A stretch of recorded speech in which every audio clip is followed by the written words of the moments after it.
সর্বশেষ যে ব্যক্তি জাহান্নাম থেকে মুক্তি লাভ করবে তাকে আল্লাহ পাক বলবেন, ফেরেশতাদেরকে বলবেন, ও আমার ফেরেশতারা, আমার এই বান্দাকে জান্নাত এবং জাহান্নামের মাঝখানে রেখে দাও। জান্নাত এবং জাহান্নামের মাঝখানে লোকটি যখন থাকার জায়গা পাবে, সে জান্নাতের দিকে তাকায়া দেখবে আর কাঁদতে থাকবে।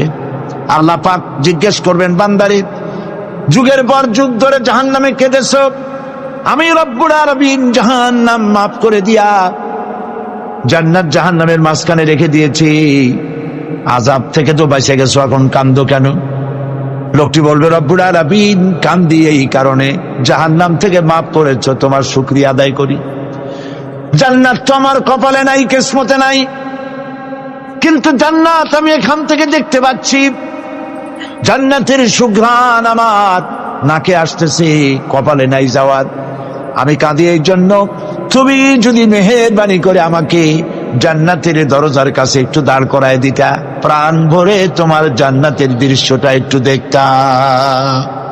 আল্লাহ পাক তার আরজি পূরণ করবেন, বলবেন যাও, ফেরেশতাদের বলবেন এর জান্নাতের দরজার কাছে দাঁড় করায় দাও। জান্নাতের দরজার কাছে দাঁড়িয়ে লোকটি আবার কান্না শুরু করবে। আল্লাহ পাক প্রশ্ন করবেন, এবার কান্দো কেন? লোকটি বলবে, রব্বুল আলামিন কান্দি এই কারণে, জান্নাতের এই দরজায় দাঁড়ায়া জান্নাতের অফুরন্ত নেয়ামত কিছুই ভালো করে দেখা যায় না, শুধু অল্প জায়গা দেখি। যদি তুমি আমারে দয়া করে জান্নাতের মাঝখানে দাঁড় করায় দিতা, চতুর্দিকে তাকায়া তাকায়া দেখা কলিজারে ঠান্ডা বানাইতাম। তবে আমি ওয়াদা করি, জান্নাতের কোনো নাজ নেয়ামত, কোনো ফল আমি খাবো না, ধরবো না, সইব না। একটুখানি মেহেরবানি করে মাঝখানে দাঁড় করাইয়া দাও, জান্নারে ঠান্ডা করি। আল্লাহ রব্বুল আলামিন ফেরেশতাদের বলবেন, আমার এই বান্দারে জান্নাতের মাঝখানে দাঁড় করাইয়া দে। আল্লাহর নবী বলেন, জান্নাতের মাঝখানে দাঁড়িয়ে লোকটি আগের চাইতে আরো জোরে চিৎকার মেরে কাঁদতে থাকবে। আল্লাহ পাক বলবেন, বান্দারে কি হলো তোর?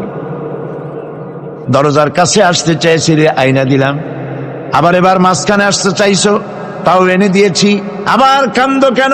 লোকটি বলবে, রব্বুল আলামিন এবার কান্দি এই জন্যে, তুমি যখন দয়া করে একটিবার জান্নাতের মাঝখানে এনে আমাকে দাঁড় করায় দিয়েছ, তুমি রহমান রহিম, গফুরুর রহিম, এই জান্নাত থেকে আবার আর বাইর করে দিও না।